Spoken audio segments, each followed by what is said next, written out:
Hi, this is Richard with a quick video on validating your idea. So once you've chosen your niche, once you've worked out the area that you're interested in and where you want to set up an online business, and you've worked out who your ideal avatar is, how do you then validate your idea?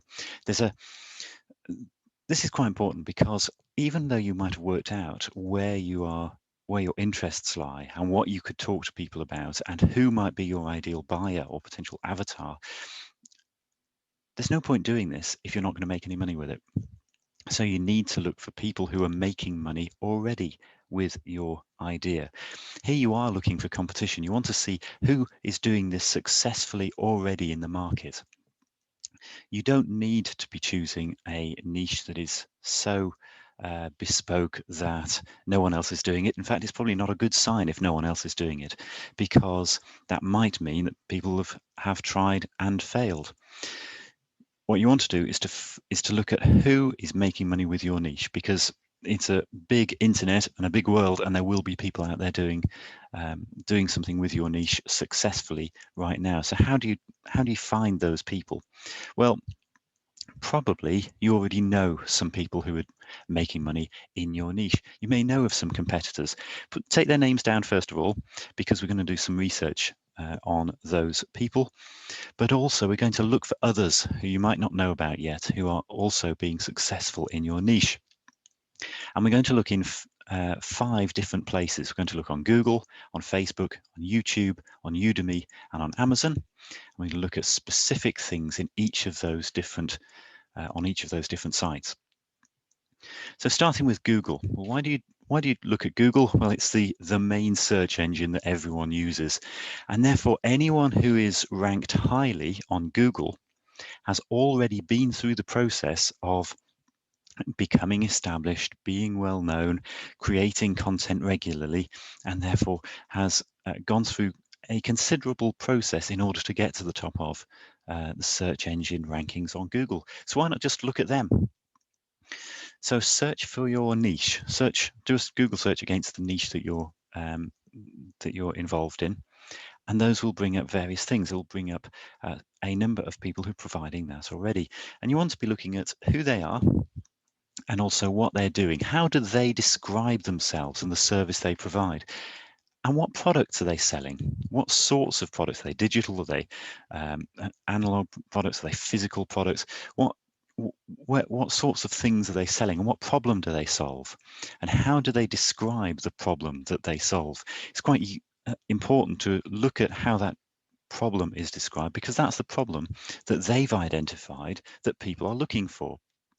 And if they're successful, if they're doing well on Google, there's a good chance they've got that right. What else do they do? What other products do they provide to support that? Or what other goods or services do they provide? And how much do they charge? Now on this, there might be a low value item, which will be something to get people's interest. But often, as you're probably aware, if you're on this course, often when you're buying something, you'll be offered a higher priced item as soon as you've bought the first thing. In other words, an OTO or an upsell. You can often find what those OTOs are, and you can either do that by buying the product itself or by doing a search for review plus product name plus OTOs. In other words, one-time offers. Those are the things that are offered later on in the funnel. And often you can do that search and it will show, you can find all of the items in the funnel and how much they're being sold for, which is quite useful because you can work out actually the sorts of pricing that this competitor is using and has found to work. How do you know it's found to work? Because it's highly ranked on Google, and that's at least a sign that they're doing well. So having a look at the products, making sure that they're seeing what pricing they've gone for those products. So that's Google. That identifies a number of people. That identifies a number of ways of doing business. Next place to look is Facebook. And again, you're going to look at, do a search for the niche. That'll probably bring up various people providing within that niche, various Facebook groups as well. And it's worth doing a search against the competitors you already know about and those competitors that you found on Google. And when you do that search, what it'll do is it'll take you to a Facebook page. And on their Facebook page, you can check all of the sorts of questions we just looked at. So how they describe themselves, what's on their page, what are they selling, what problem do they solve, what else do they do? Do they have a Facebook group, for instance? How much do they charge for those products? Are they selling directly through Facebook? And the other thing that going to the Facebook page will do is it will make you part of their page engaged audience. In other words, you'll pick up their pixel, which means you will no doubt receive follow-up adverts from those sellers. And those are useful as well, because you can see what those adverts are, how they phrase them, what language are they using in those adverts. And that's going to be useful for you when it comes to actually marketing your product. Okay, next place to look is YouTube. Again, searching against the niche and searching against the competitors that you found already on Google and on Facebook, looking at how they describe themselves. What sort of content are they providing? Are they short videos? Are they longer pieces? Are they sales videos, or are they guides and that sort of thing to help a customer? What language do they use to describe the problems they solve? Make a note of some of the phrases that they use, because often that's a result of that business doing quite a bit of market research.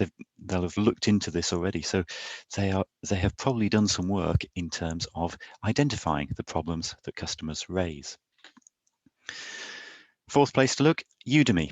Udemy is an online course provider, and it's actually relatively generous with all the information it provides. So searching against the niche, you will find that are listed are the best selling courses, and it will show you actually the numbers of sales of different courses. Again, you'll find you can do a search against competitor names, and it may well be that competitors are listed on Udemy, although they may not be. The thing you want to look at is how many courses are there on that niche, and you do want to see a lot of courses ideally, because that would suggest that a lot of people are providing to those customers. And you want to look at those that are best selling and those that have got a lot of reviews. You can see how many buyers the course has, and you can also see how many reviews the course has. They're not the same, so there'll obviously be fewer reviews than buyers. But two things you can do with this. First of all, looking at the number of buyers will show you what is most successful. Looking at how many reviews they have means that you can look through those reviews and you can identify in the comments what was good about particular courses and what complaints there were about particular courses on the low star reviews. And that's going to be useful for you actually putting together your course in terms of making sure you hit the high notes and avoid some of the mistakes, or deal with some of the questions that people have about the course that they were provided with. The other thing that you can find by going on Udemy is the structure of the course. It will actually set out what the modules are. So module 1, module 2, module 3, module 4 sets out in each course what is to be covered. So you can find the syllabus, and that's really useful because that will help you to create a digital product. There's a logical structure to this. Could you do the same? I bet you could. Don't necessarily need to copy the structure, but it helps because someone has gone through the process of actually putting a structure together. And the fifth place to look is Amazon. Now, Amazon Kindle is obviously a useful place if you're looking to sell ebooks, but it can be useful in any sort of business, regardless of whether you're looking to sell ebooks, because again, you're looking here at the language and the structure of the product. So you're going to, again, search the niche on Amazon, take a note of the categories that come up. So in Amazon Kindle, you're probably aware there's categories and subcategories, because and that's useful for identifying where your product or niche fits. Looking at how many buyers items have in your niche and what position in the category they are. Now that's particularly useful if you are planning to actually sell ebooks on Amazon Kindle, because it shows you where there is a niche with lots of buyers and very little competition, and that's quite useful.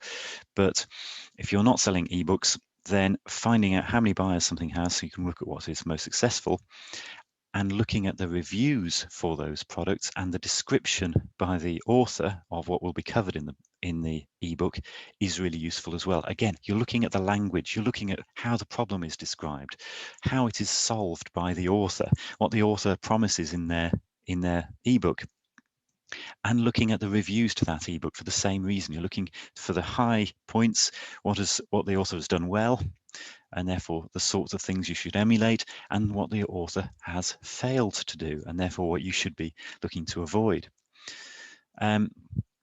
And one useful thing of Amazon Kindle, again, is there's the ability to look inside various books, various ebooks.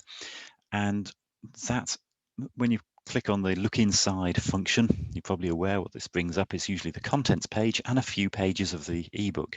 The contents page, again, really useful because it shows you the structure of the ebook. It shows you the questions that are being answered and the order they're being answered in. And again, that can help you to set out your digital product. So, having looked at these 5 areas, what do you do with the results? Well, as a result, you should have a number of competitors. You now know who else is providing these sorts of services in that area.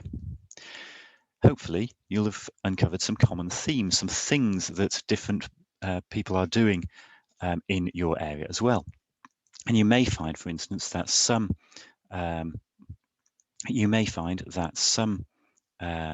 providers are using similar types of language in the different areas. And it's useful to use those because it may be that you find that your niche has changed. Maybe your niche has changed as a result of the questions that are being asked and the answers that are being given. You want to look at what problems they being solved and the language being used in each of the different areas and how they solve it. Again, the structure that we looked at in the Amazon Kindle search and in the Udemy search could be useful in showing you how to develop a product. And you're going to have worked out how much is being charged, not just for the first product, but anything else in the funnel.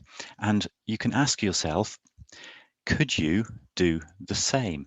If any of those themes have resonated with you, could you do the same sort of thing?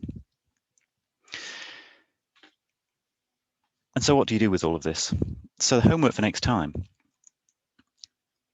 if you agree, is to, first of all, to do the research, to look at the 5 sites suggested here in respect of your niche and to look at what others are doing, what other people are being successful with. Secondly, you're going to set out a structure of a possible product based upon that research. So how could you structure something so it's in your own words, your own language, but answers those questions, the commonly asked questions? And thirdly, if you wouldn't mind, if you could comment below just to say that you've done it, or even a bit of this research, then it'd be great just to find out what you found and how this has gone. And we shall catch up next time.